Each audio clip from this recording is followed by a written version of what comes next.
2차 시에서는 미세먼지에 대해서 좀 더 자세히 알아보도록 하겠습니다.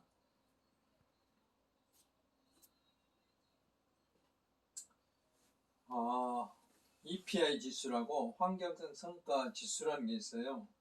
우리 이제 그 경제 포럼인 세계 다보스 포럼에서 그 세계 여러 나라의 환경과 관련된 경제 사회 정책을 종합적으로 평가한 지수인데, 미국의 예일대하고 컬럼비아대 두 군데에서 여러 가지 그 지수를 가지고 평가를 하는 것을 말합니다. 이게 2년에 한 번씩 발표를 합니다. 평가 부분은 이렇게 이제 건강에 대한 영향이라든지 공기질, 그 다음에 수질, 그 다음에 수자원이라는 게 있고 농업이라는 게 있고 숲, 업, 또 생물 다양성, 기후와 에너지 이런 9가지 이 분야에 대해서 평가를 합니다. 그래서 국가별로 순위를 이렇게 발표를 합니다. 그래서 이제 2년에 한 번씩 하기 때문에 2018년 자료가 최근 자료예요. 그리고 이제 2020년 자료는 아직 나오지 않았기 때문에 그래서 우리나라는 EPI 지수가 60등을 했어요. 랭크가 60등. 그 다음 점수는 62.3점이에요. 그러니까 점수로 보면 D학점이죠. D학점. 겨우 합격을 했잖아요. 우리가 어떤 자격증 시험을 본다면 기사시험이라든지 시험을 한다면 60점 이상이면 합격이기 때문에 겨우 체면 치레를 할 정도고 60등 정도니까 한 180개 나라 중에서 60등 잘했다고 할 수 있을까요? 우리 경제력은 10등, 8등에서 12등 사이죠. 우리의 경제력은 60등이면 우리나라보다 한참 더 노력을 해야 된다 하는 것이죠. 180개 국가 중에 60등을 하고 있기 때문에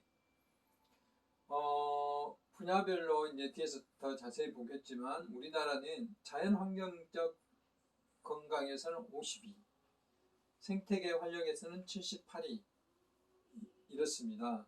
일단 우리나라가 점수가 높은 분야는 고득점 순위 항상 기여한 분야는 중금속 관리라든지 수자원이라든지 위생 부분, 물의 위생 부분 이런 부분은 어느 정도 우리나라 이제 수돗물에 최근에 문제도 있기는 했지만 수돗물의 전반적인 상태는 상당히 이제 세계적인 수준이다 이 말이죠. 반면에 가장 취약한 게 지금 하고 있는 미세먼지 분야예요. 공기질, 생물 다양성. 이제 생물 다양성 분야도 앞에서 제가 강의를 했지만 우리나라는 이게 완전히 선진국 수준으로 갔다고 할 수가 없어요. 이제 노력을 시작하고 있는 단계라고 할 수 있습니다. 다양성 및 서식지, 대기질 마찬가지고. 그래서 앞으로 우리가 공기 분야라든지 생물 다양성 분야가 상당히 뒤져 있다라고 생각하시면 되겠습니다. 구체적으로 보면 대기질은 180개 국가 중에 119등이니까 거의 뒷부분에 가 있죠. 먹는 물은 22, 중금속 11위, 생물 다양성 114위, 기후변화 112, 그러니까 기후변화, 그 다음에 생물 다양성, 대기질. 지금 현재 세계적으로 이슈가 되는 분야들은 우리나라가 상당히 뒤쳐져 있다는 거죠. 반면에 그동안에 이제 우리가 직접적으로 겪었던 먹는 물 문제라든지 수자원 문제라든지 이런 부분은 상당히 많이 앞서가고 있어요. 농업 부분이라든지 이런 부분들은 그렇게 할 수가 있고요. 대기 분야를 또 이제 조금 더 자세히 보면 대기 분야 중에서도 우리가 이제 집에서 사용하는 가정 내 고체연료 사용량은 잘하고 있다고 생각해요. 이렇게 보시면 100점 만점 100점을 맞아서 1등에 해당되는 그런 스코어를 갖고 있는데 초미세먼지 PM2.5 뒤에서 할 겁니다. 이 PM2.5에 대한 설명은 또 PM2.5에 대한 인구 밀도당 노출 순위는 거의 꼴등 수준이에요. 174등, 169등, 점수 30점, 40점, 완전히 낙제점이죠. 그래서 앞으로 한참 우리나라가 노력을 해야 되는 부분인데 우리나라만 노력한다고 해서 될 일은 아니잖아요. 뭐 주변 국가하고 협력을 잘 해야 되는 부분도 있고 그래서 상당히 어려운 부분입니다. 이 미세먼지를 조절한다는 게. 2년 더 전에 2018년도 조사에서는 80이었어요. 그러니까 2년 후에 2018년도에는 60이었으니까 20등이 상승한 거죠. 어떻게 보면 그동안의 우리나라의 노력들이 이렇게 반영이 된 거죠. 상위 12국가와 하위 12국가를 보면 이제 호주, 여기 보면 뉴질랜드, 아이슬란드, 미국 이렇게 주로 이제 북유럽 국가가 상당히 많이 있고 그 다음에 하위는 이제 네팔, 방글라데시, 인도 이런 데는 뭐 태우는 게 많아요. 길거리에서도 태우는 게 많고 뭐 겐지지강 가면 그 시체도 장작 더미 태우잖아요. 뭐 이런 것 때문에 그런 것 같고 중국은 이제 최근 산업 발달 때문에 석탄 연료라든지 화석 연료 때문에 그렇죠. 우리 주변에 있는 우리나라도 뭐 같이 피해를 보고 있고 보시면 주로 이렇게 중국 중동 뭐 이쪽에 해당이 됩니다. 인도 주변에. 그래서 공동 1위를 하고 있는 호주를 보면 뭐 우리가 호주 그러면 그냥 깨끗하다, 생태적으로도 건강하다. 지난번에 이제 산불 피해를 빼놓고 그렇게 생각을 하죠. 우리가 호주의 토끼 이야기도 생태 건강성 때문에 제가 말씀을 드렸었는데 반면에 공기는 자연환경은 굉장히 많이 이렇게 좋고 환경에 대한 법도 굉장히 강하다라고 이야기를 할 수가 있습니다. 제가 한 20여 년 전에 호주를 한번 간 적이 있었는데 그때도 그 항공기에서 그 착륙할 때 그 승무원이 우리 신발에 다 소독을 하더라고요. 비행기 안에서. 그 정도로 철저하게 관리를 하고 있다는 것을 느꼈습니다. 역시 이제 환경 지수도 100점을 맞을 정도로 높았고 그 다음에 이제 바베이도스는 우리가 잘 알지 못하는 나라죠. 여기 지도에 보면 그 남미죠. 남미 중앙 아메리카니까 남미하고 그러니까 미국과 저기 브라질 사이에 있는 멕시코 근처에 있는 도미니카 공화국이 있는데 우리가 뭐 야구 중계하다 보면 세계 야구 중계 도미니카 공화국, 푸에르토리코 이런 나라들이 나오는데 거기에서 한참 떨어진 섬나라, 아주 작은 섬나라 뭐 이런 데는 오염원이 없겠죠. 오염이 없는데 이런 데는 이제 관광이라든지 이런 걸로 먹고 살기 때문에 카리브해에 있던 작은 섬나라에 엄격한 환경 법으로서 자연환경을 잘 보존하고 있기 때문에 당연히 이제 100점이 나오겠죠. 요르단은 이제 중동에 있는 사막 지역인데 이제 이 붉은 사막인 와디럼이라는 곳 있어요. 코로나가 풀려서 세계 여행이 이게 자유롭게 되면 여러분도 이런 곳은 한 번씩 가보시기 바랍니다. 저는 뭐 아직 못 가봤지만 마치 이제 밤하늘에 그 컴퓨터 그래픽처럼 이렇게 별들이 마구 쏟아지는 것처럼 느껴진다고 합니다. 그만큼 이제 여러 가지 관리가 좋다. 좀 의아하기는 해요. 요르단이 환경이 이렇게 잘 관리되고 있고 정책이 잘 펴고 있다 하는 것은. 근데 실제로는 대기 오염수는 좀 높다고 이렇게 해요. 평가를 어떻게 했는지는 잘 모르겠지만 아무튼 2018년도에 3위로 이렇게 나왔고요. 4등은 카나다. 카나다는 이해가 가죠. 우리가 카나다 그러면 뭐 이미지가 깨끗하니까 또 숲이 많고 또 나이아가라 폭포는 이제 미국에도 있고 카나다도 있는데 여기 나이아가라 폭포 쪽에 뭐 상징적으로 볼 수 있는 바와 같이 자연환경 보존이 우수하고 대기 오염이나 미세먼지도 굉장히 낮다 하는 것을 알 수가 있습니다. 뭐 자연이 굉장히 잘 발달되고 보존되어 있기 때문에 그렇다고 할 수 있습니다.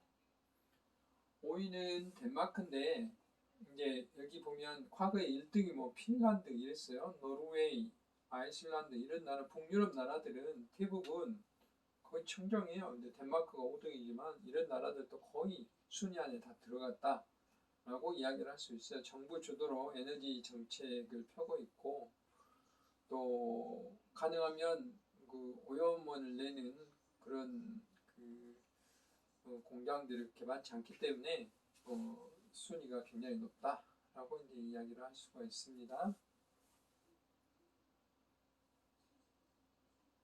이제 미세먼지에 대해서 이제 구체적으로 알아보도록 하겠습니다. 세계적으로 이제 대기에 대한 어떤 관리의 정책에 대해서는 우리나라가 환경 전체적으로는 어느 정도 유지가 되고 있지만 대기 분야, 특히 미세먼지 분야는 우리가 상당히 어렵다. 우리나라 스스로뿐만 아니라 주변 국가의 영향 뭐 이런 것 때문에 그러는데 왜 그러는지에 대해서 좀 더 살펴봅시다. 우리나라는 이제 과거부터 황사에 대한 어떤 영향을 꾸준히 받았어요. 황사는 두 가지가 있어요. 하나는 좋은 점, 황사가 옴으로써 그 미네랄들이 쏟아지잖아요. 그럼 과거에 이런 것들은 농사에 상당히 좋은 영향을 미쳤다고 할 수 있어요. 반면에 요즘같이 도시 생활을 할 때는 황사 속에 이제 뭐 중금속도 포함되어 있고 이게 대기를 통해서 오기 때문에 또는 이런 모래바람 때문에 상당히 어려움이 많이 있어요. 근데 특징적인 것은 황사는 입자 자체가 굵고 그 다음에 토양 성분인 모래바람이기 때문에 마그네슘이나 철분 이런 게 상당히 많다 하는 것을 알 수 있어요.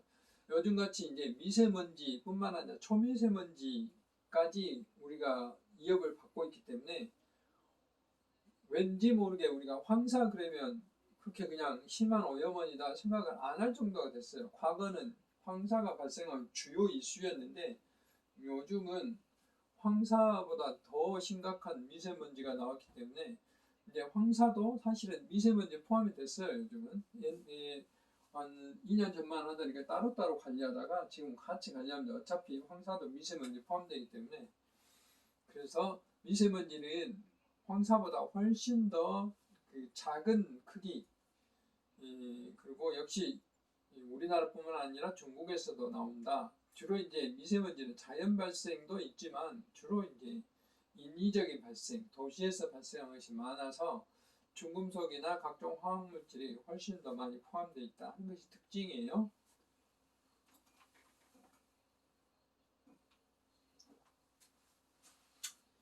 미세먼지의 그 종류는 크기별로 나눕니다. 크기별로. 여기 보면 미세먼지는 PM10, PM10이라고 하는데 파티클, 입자죠. 메타. 그러니까 입자 물질의 10마이크로메타짜리라고 이야기를 해요. 그래서 그 이게 머리카락으로 보면 10마이크로메타라는 건 머리카락 하나를 한 7번에서 10번 정도 쪼개면 사람 따라 좀 차이가 있기 때문에 그 정도 굵기를 말해요.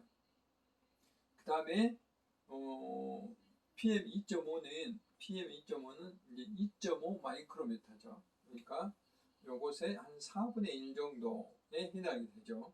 그러니까 한 74, 28, 약 30번 정도 쪼개는 거 머리카락을 이렇게 되는 거죠. 머리카락 지름이 5에서 70 마이크로메타 된다고 하면 이것에 아주 해변의 고온 모래가 90 마이크로미터니까 머리카락보다 좀 더 크잖아요. 이렇게 이것을 거의 한 10번 정도 쪼갠 게 PM10 정도 된다 이 말이죠.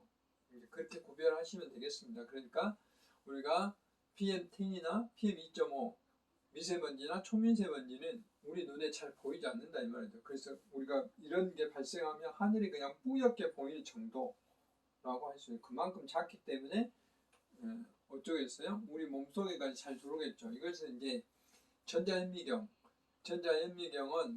보통 현미경은 아주 세밀히 좋으면 400배, 좀 기술이 좋으면 1000배까지 측정할 수 있지만 전자현미경은 몇만 배까지 찍을 수가 있잖아요. 전자현미경으로 미세먼지를 찍어보면 이렇게 먼지가 보인다 이 말이죠. 이렇게 미세먼지와 초미세먼지의 크기가 이렇게 된다. 그래서 알 수가 있습니다. 제가 수질 시간에도 단위를 설명을 드렸는데 계속 마이크로메타, 나노메타 이런 말씀 제가 계속 드리는데 미세먼지는 무게단위이기 때문에 여기 있는 이 마이크로그램 퍼 리터 이렇게 쓰는 거죠. 여기는 리터는 물에 뜻하는 거 메타의 3승 이렇게 써야 되겠죠. 부피로 표시를 하기 때문에 부피에서 몇 그램이 들어있는가 라는 표현을 합니다. 이제 의미로 보면 이거예요.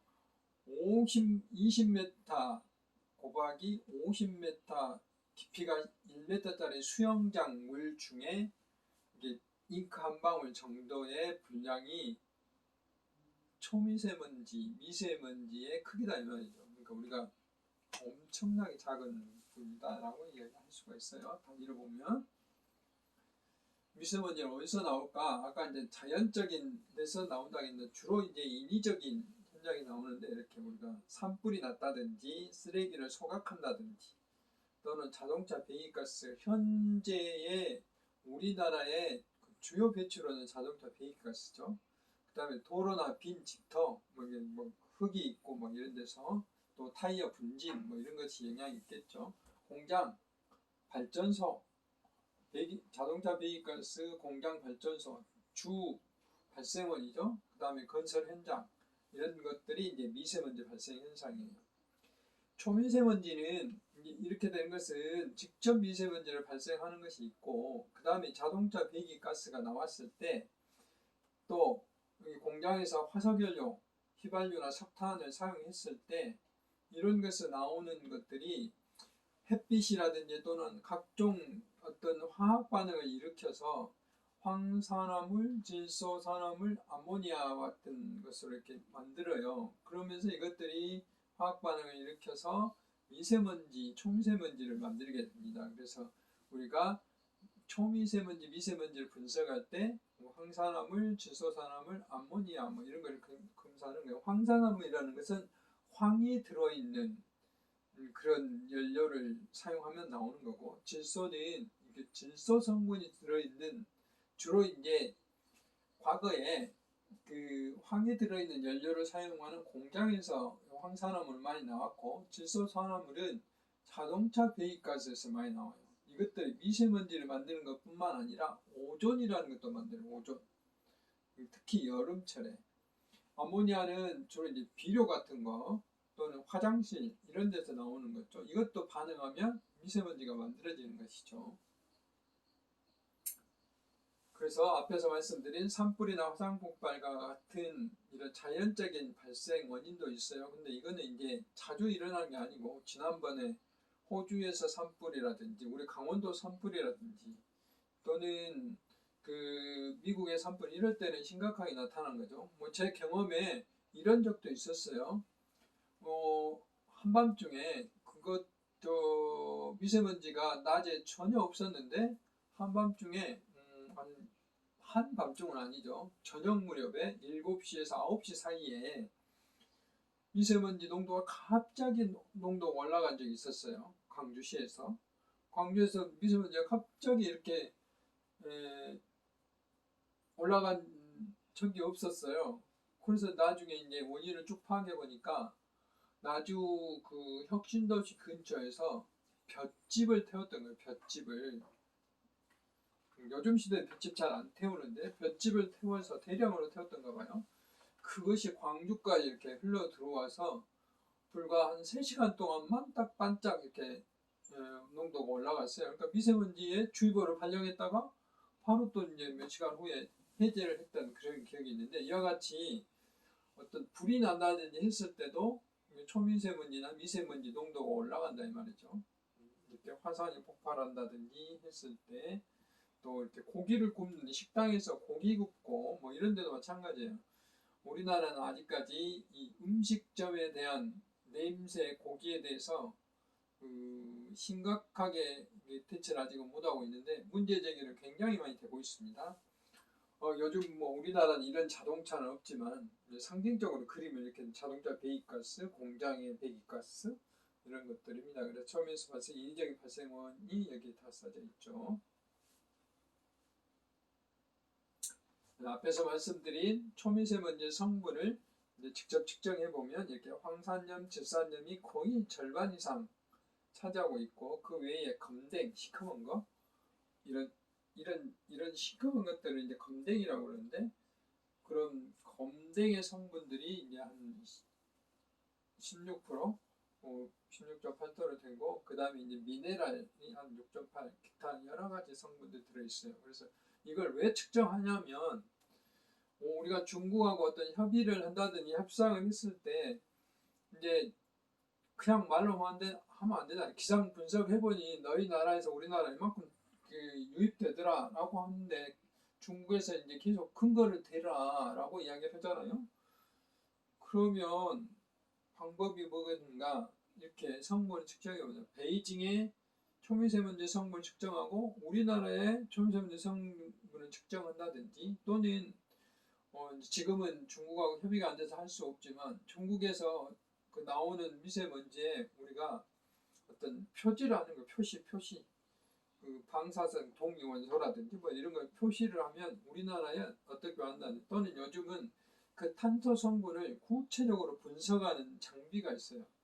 좀 비싸긴 한데 그런 장비로 측정해 보면 어디가 원인이 있는지 알 수가 있어요. 과거에 그 여수 지역에서 검은 검댕이 이렇게 막 날아다니는 적이 있었어요. 근데 어디서 나온지 모르다니 모든 공장들이 다 자기가 안 했다고 그러고, 그런데 그런 분석 방법을 최첨단 분석 방법을 통해서 어느 지역에서 나왔다는 것을 이렇게 적발해낸 적도 있어요. 그와 같이 중국의 베이징의 초미세먼지도 이렇게 황산염, 질산염이 거의 뭐 똑같죠. 이렇게 그다음 암모니아, 칼슘, 마그네슘 이렇게 분석을 해보면 이게 어디서 왔는가 하는 것을 이렇게 알 수 있다 이 말이죠. 그래서 우리가 이제 아까 미세먼지의 크기의 입자에 대해서 이야기했는데, 이렇게 작기 때문에 무슨 문제가 발생하냐면, 일반적으로 미세먼지라든지 이런 것들, 그 황사나 이런 것들은 코 천막에서 되게 걸러져요, 이렇게. 근데 미세먼지는 더 들어가서 여기 이제 폐포까지 들어오겠는데, 폐 안에까지 들어오면 우리 체내에 있는 그 어떤 염증하고 관계된 MIF라는 단백질이 있다고 그래요. 이것들을 자극을 해서 기관지염, 폐기종, 폐에 뭐 공기가 찬 것처럼 이런 염증을 유발한다고 그랬습니다. 그래서 우리 미세먼지에 이런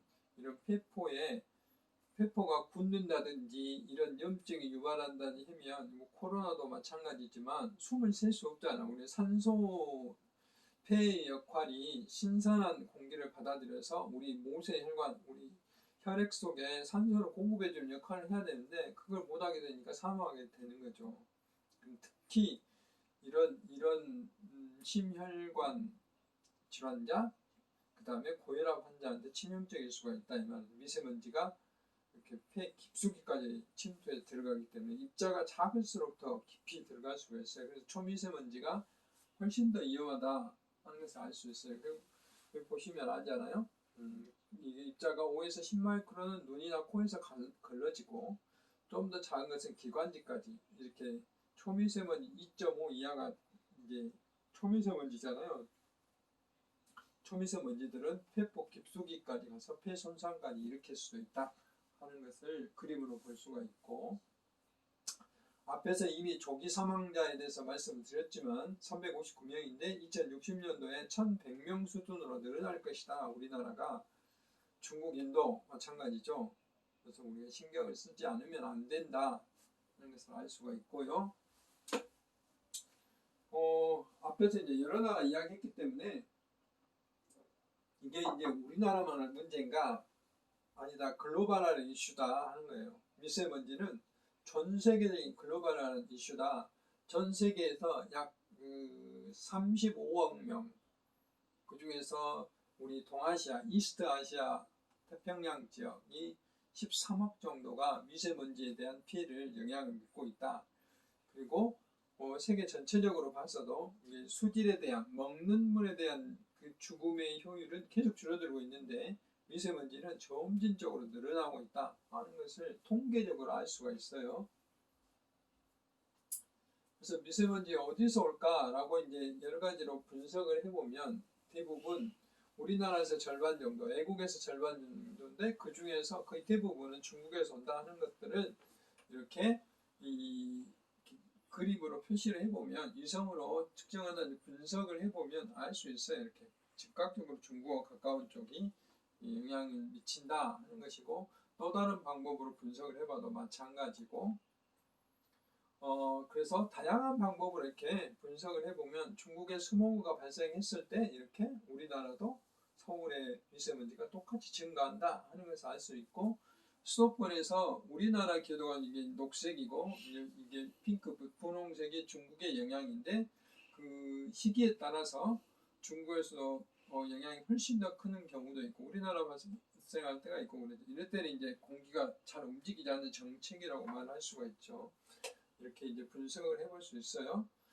분명히 중국에 대한 영향이 있어요. 역계적 분석이라고 해가지고 이게 영어로는 LIT 영향 검증이라고 하는데, 어디서 왔는가를 우리나라에서부터 이렇게 쭉 반대로 가보면 이게 중국이 나타납니다. 이렇게 계절별로도 마찬가지고, 이런 것들을 역계적 분석이라고 그랬고요. 장거리 이동을 어디서 왔는가를 측정할 때 해볼 수 있고, 또 이제 바람장 분석이라고 해서 바람이 어느 방향에서 부냐에 따라서 미세먼지가 어떻게 영향이 있는가 이걸 알 수가 있어요. 이런 것들 이렇게 분석을 해봐서 알 수가 있는 거고, 그래서 이제 그런 것하고 또 이제 그 아까 앞에서 제가 초미세먼지 성분에 대해서 이야기했는데, 그 중금속이라든지 중금속의 농도를 가지고도 어디서 이제 왔는지를 어느 정도 파악을 할 수가 있어요. 그래서 우리가 이렇게 광주에 어느 지역에서 황사라든지 이런 게 오는가라고 역계적 분석을, 앞에서 그런 역계적 분석을 해보면 광주에 들어오는 미세먼지나 초미세먼지는 거의 고비 사막이라든지 내몽골 지역 여기서 거의 다 들어온다고 할 수가 있어요. 그래서 이런 쪽에 대한 관리를 앞으로 해야 되는데, 이게 중국하고 이제 협의를 잘 해야 되겠죠. 그래서 이제 방금 했던 그런 것은 정리된 내용들입니다. 중국의 영향을 받고 황사에 대한 영향을 받고 한다는 데는 이야기고, 근데 이제 왜 이제 시골보다 도시가 더 문제인가 하는 것은 제가 기후변화 때 이미 여러 번 설명을 했는데, 이렇게 바람이 통하지 않는 이런 고층 건물군 바람길을 막는 거, 그 다음에 자동차가 너무 많이 이렇게 하면서 바람길 배기가스를 내는 거, 이것 때문에 도시의 대기질이 악화되고 있다라고 이제 이야기를 할 수가 있고요. 또 그 도시의 기후나 이런 것을 제어해주는 그 숲이라든지 녹지가 이렇게 많이 없어요. 도로가 아스팔트 깔려 있다든지, 심지어 이제 이게 뭐 하천도 이렇게 시멘트 콘크리트로 되어 있다든지 지금은 이제 많이 바꾸고 있지만, 이렇게 하면 물이 순환되지 않기 때문에 그 공기가 잘 움직일 수 없게 되는 거죠. 기상에도 영향을 미쳐서.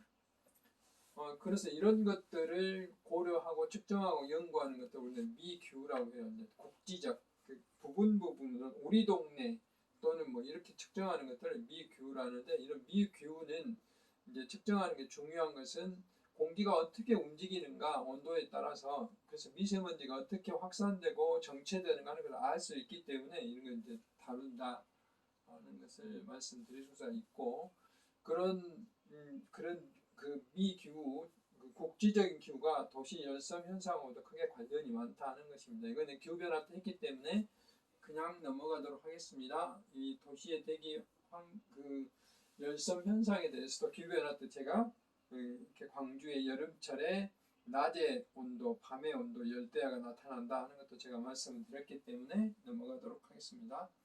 도시 열섬 원인도 넘어가도록 하겠습니다. 우리나라의 이 미세먼지 공기질에 대한 그 OECD 국가 중에 사망률은 터키 다음에 두 번째로 높다. 알 수가 있고요. 조기 사망률에서 아까 여러 번 말씀드렸고, 국내 여러 도시 중에 광주는 이제 거의 비슷합니다. 비슷한데 일반적으로 광주 PM10 미세먼지는 뭐 제일 좋은 편이고, 그 다음에 초미세먼지는 뭐 중간쯤 해요. 23 정도 되니까 평균적으로 봤을 때. 그리고 우리가 미세먼지 중에 초미세먼지의 확률이 광주는 좀 되게 50% 정도 되는데 광주는 한 58%. 그러니까 초미세먼지가 많으면 많을수록 손해죠. 그만큼 건강에 안 좋다는 건데 이쪽에서는 대전이 조금 낮고 뭐 거기서 거긴데 광주가 조금 더 높다 하는 것을 알 수가 있습니다. 그 다음에 이제 미세먼지가 심한 나래수인데 광주는 이제 되게 2017년도에 약 48일 정도 5월달에 이렇게 높았고 그런 것을 알 수가 있고요. 그 다음에 이제 앞으로 어떻게 변할 것인가 하는 것에 대한 내용인데 지금처럼 관리를 하지 않고 자동차가 계속 증가되면 이렇게 높게 변할 수가 있다는 것이죠. 그러니까 미세먼지가 68, 초미세먼지가 14 이렇게 이제 평균적으로 높아질 수 있다 하는 것에서 관리를 해야 된다 하는 것을 이제 우리가 한마디로 표시해주는 그런 연구라고 할 수가 있습니다. 그래서 이 2차 시에서는 제가 이제 세계적으로 우리나라 대기 관리의 수준이 어느 정도고 미세먼지와 초미세먼지의 크기별로 구별하는 방법 또 이런 게 어디서 발생해서 어디로 오는가에 대해서 말씀드렸고 이제 나머지는 3차 시에서 또 말씀을 드리도록 하겠습니다.